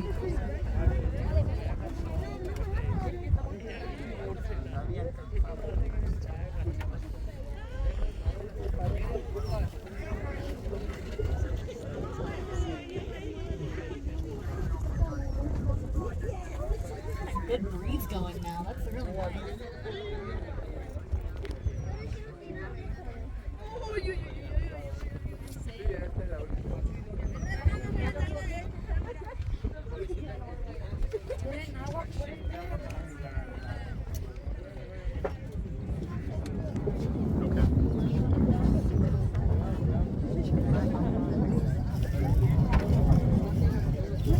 Amazing. How many years does it take for those horns to grow that big, like, or that big? Little Red, yeah. Little Red is 7 years old. 7 years.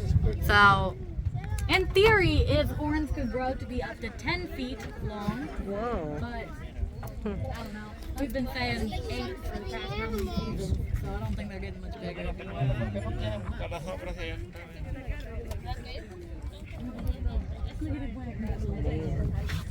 El otro está dormido,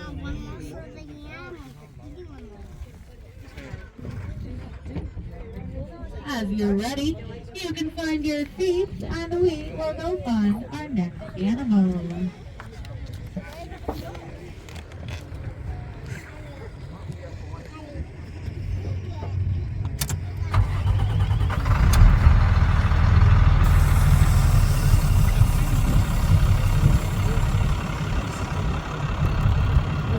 Coming up on our left, you're going to see a white bull with brown spots. This is Bert. Bert is our resident Brahmin bull. The Brahmin are the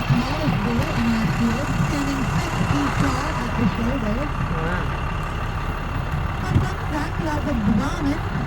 They're one of the bulls used as a rodeo bull.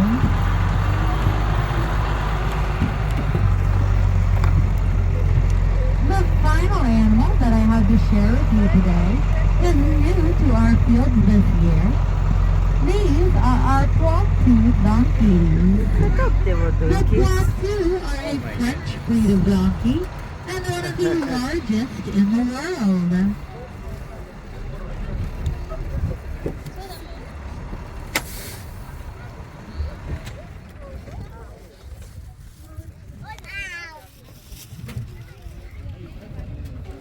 Where'd your carrots go? Oh my goodness. So that solid colored fella towards the back of the herd, that's Mike. Why? And Mike, being a typical Frenchman, has 4 girlfriends. These piebald animals are our Jennies.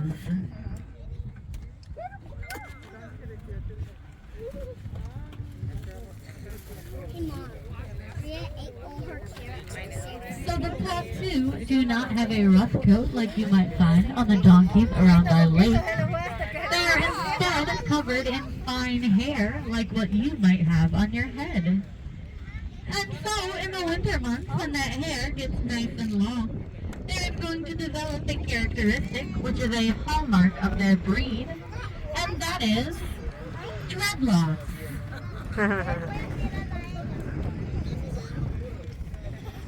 Believe it or not, these are also baby animals. They're only about a year and a half old. Oh. When the Poitou are fully grown, they will be 7 feet tall. For reference, the side of my bus is about 6 feet tall. Wow. They're going to be taller than Bert and Ernie out here. Wow. Yep. But now they're just little donkeys. Never seen donkey that's 7 feet tall. Yeah, it's going to be crazy.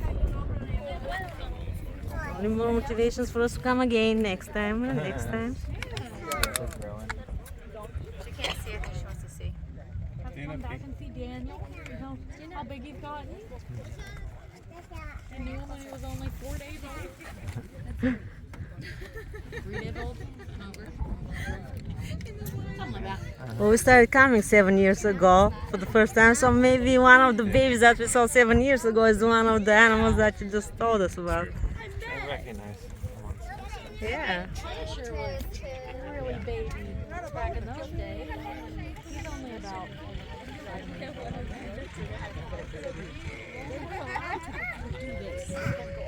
As you're ready, you can return to your seats, and we will return to the station. Thank you so much for riding with me. Oh, thank you. Beautiful, beautiful area. It is. It's gorgeous. Beautiful.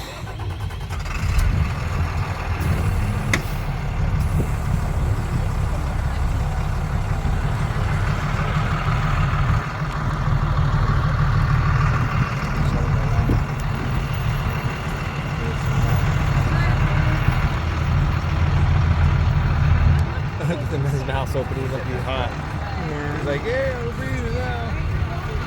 They have funny faces, don't they? Pretty nice.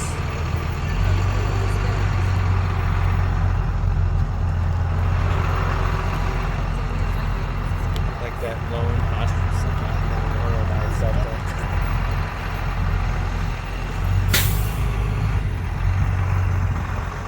Moving up here on your left, we have Bert's very best friend. Do you remember Bert, our Brahmin bull? We have another Brahmin over here. We're going to get a guess what his name might be. Honey.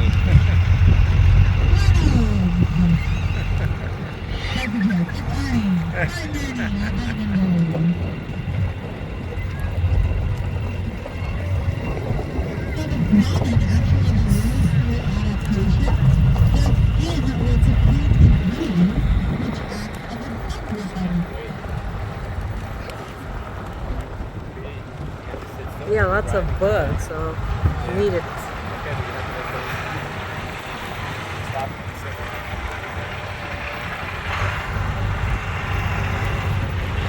You can get a better look at our fallow doe and fallow fawn at the top of the ridge, the fence line on the other side of this valley. I know they were kind of hard to see when we were coming through.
And have a great rest of your day here at our park.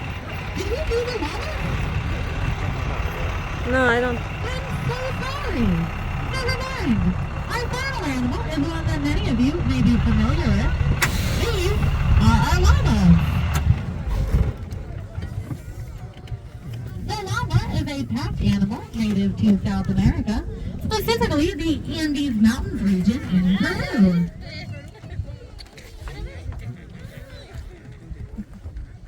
They're having a pool party up at the mud puddle.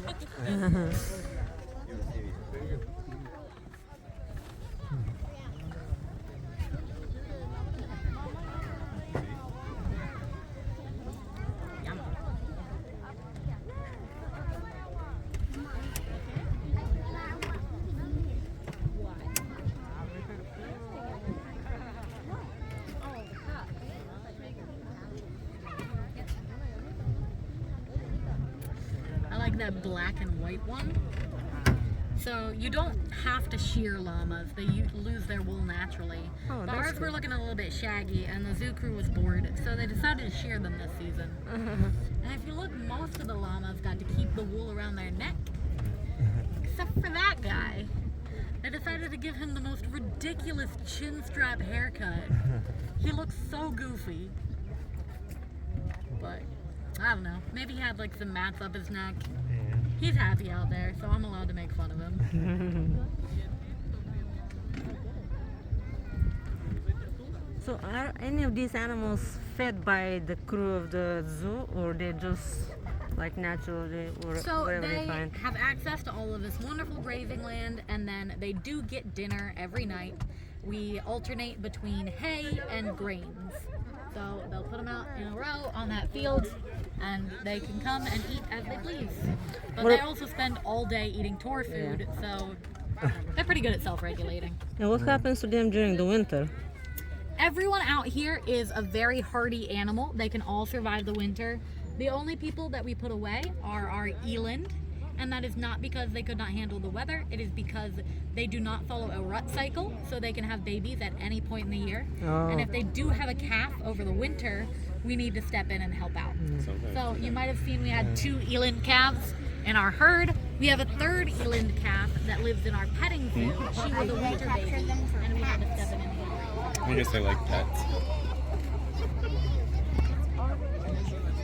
So there is a common misconception that llamas will spit when they're angry. This is not true. They spit all the time. The llama cannot spit. The llama will, however, defensively regurgitate. So, if you believe that you have been spit on by a llama, no, you have not. You have been thrown up on. As you're ready, you can find your seats and we will find our way back into the nice shady station.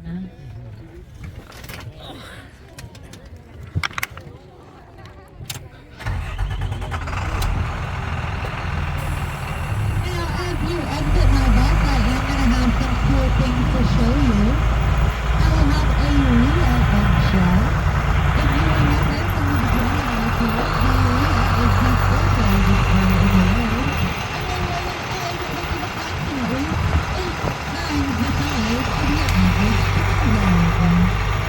I will also be holding our fallow deer antler. Legend has it that if you rub the flat spot on the fallow deer antler, it will give you good luck.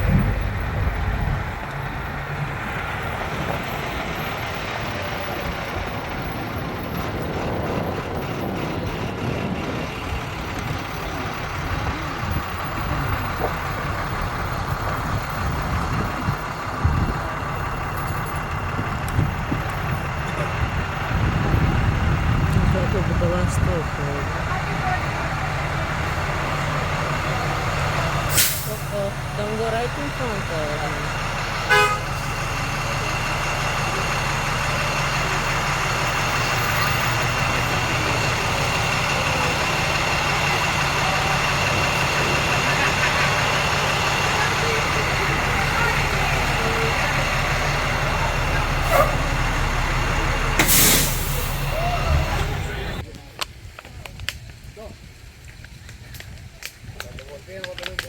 Ah.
Oh my gosh, that's amazing!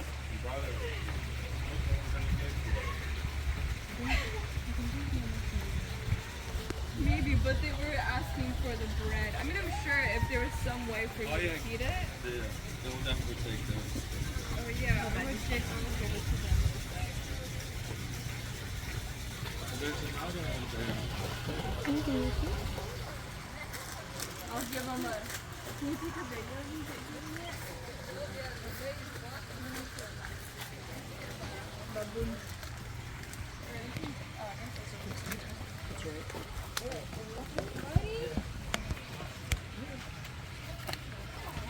I'm not towing up.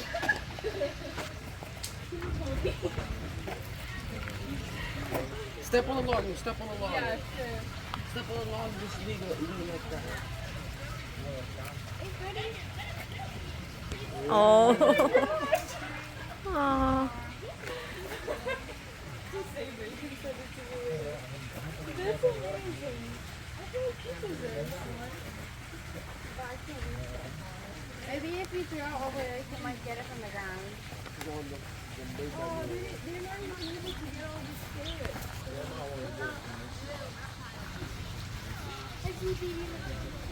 That's adorable.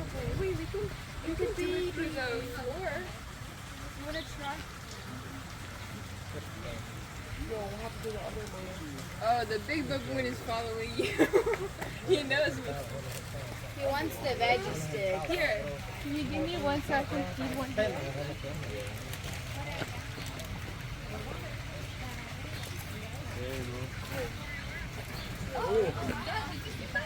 He dabbed you up, bro. What the heck? You like, no, he grabbed me.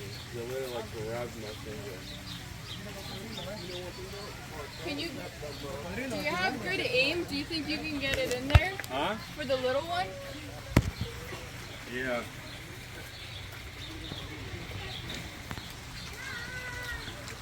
Oh, they got scared.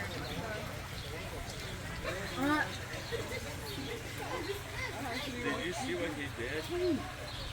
I gave him the piece, and then I put my hand out, and he freaking grabbed it. He literally grabbed it.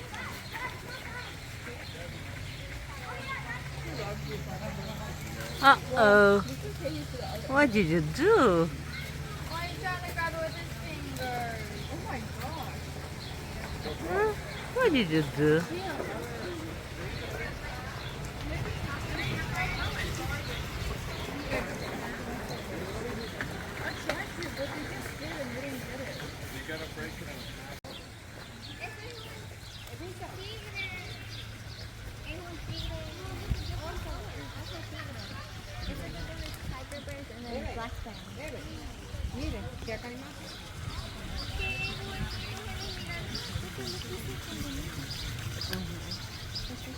Mira, los peces.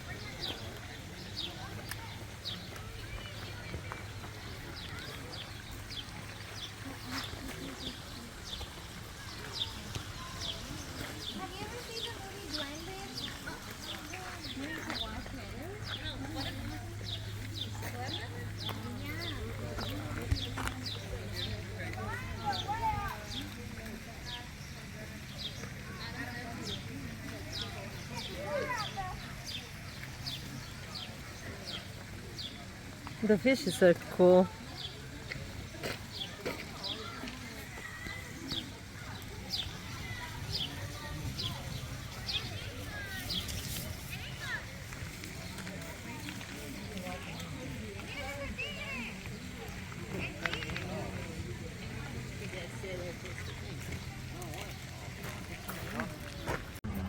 He's big.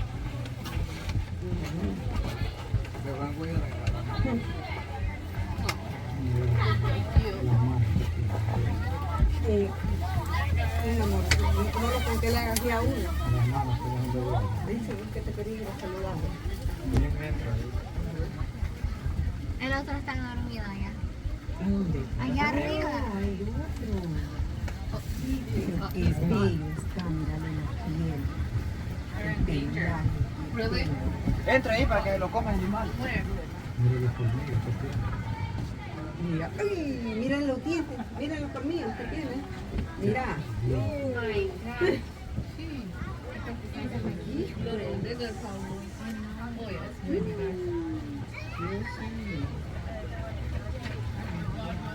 I know, right? Maybe the water's boiling.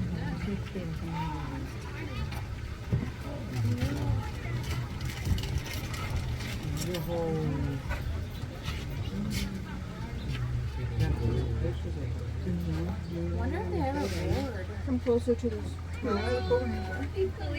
As if there's no grass.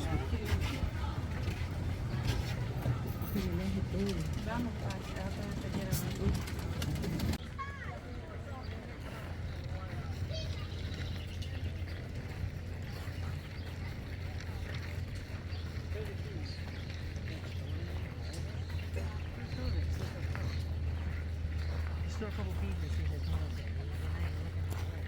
There's the food right there. Throw it. Leave this.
Wake up. Wake up.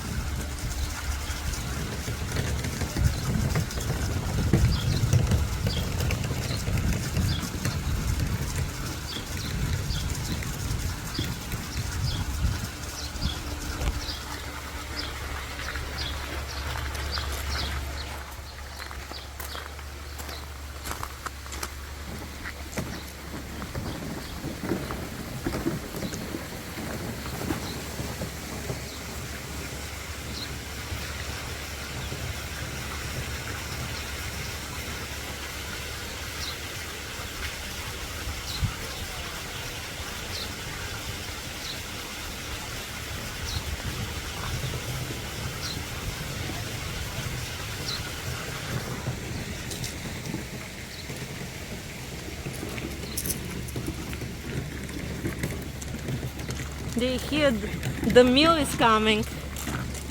They think that child is a mule for them. Yeah, right.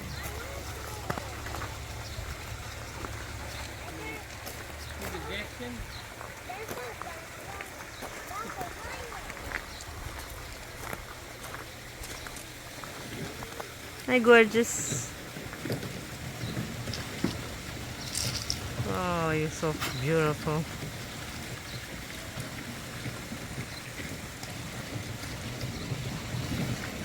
Children. Today, huh, boy? Or you, girl? You're a girl. Boy, girl. Oh my goodness, so beautiful. Let's pat it. I want it as a pet. And sleep on our lap. Yep. Hey, girl. Oh, look over here, girl. We have some meat for you. Kafka's foot. Yeah. Hey, give us a big smile. That's a big smile. That's not a smile. Poor thing is suffering.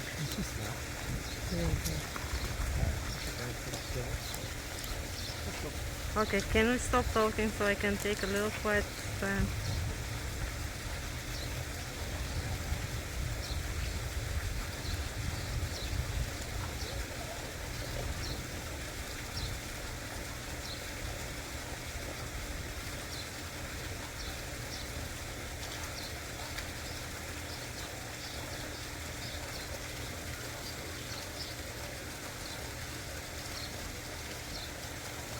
That was a bit young.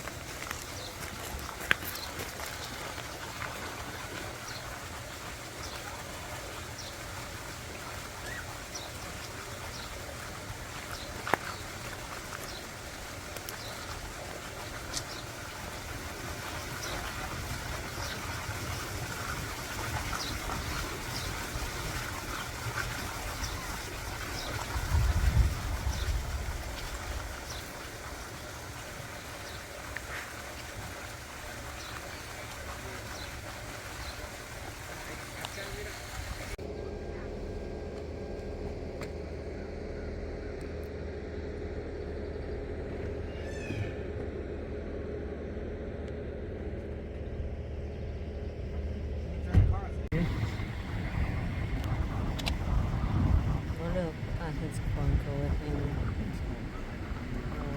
There's another one here.